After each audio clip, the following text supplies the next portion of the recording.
سلطان محمود غزنوی نے ایک چکور کے گلے پر تلوار کیوں چلائی؟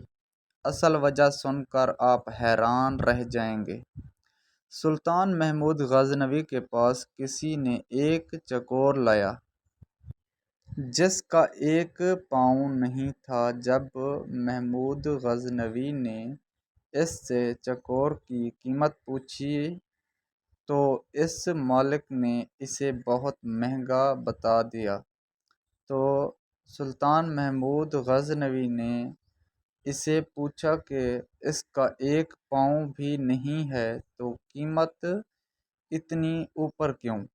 تو مالک نے کہا، جب ہم چکور کا شکار کرنے جاتے ہیں تو یہ چکور ساتھ شکار پر لے کر جاتا ہوں، تو وہاں جال کے ساتھ اسے باندھتا ہوں تو یہ نہایت عجیب سی آوازیں لگاتا ہے اور اس کے نرے پر بہت سارے چکور آتے ہیں اور میں اسے پکڑتا ہوں۔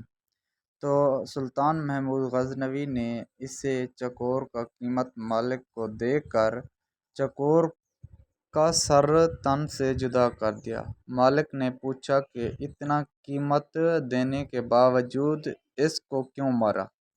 سلطان محمود غزنوی نے بولا کہ جو دوسروں کی دلالی کے لیے اپنوں اور اپنے وطن کو بیچتا ہے اس کا یہی انجام ہونا چاہیے۔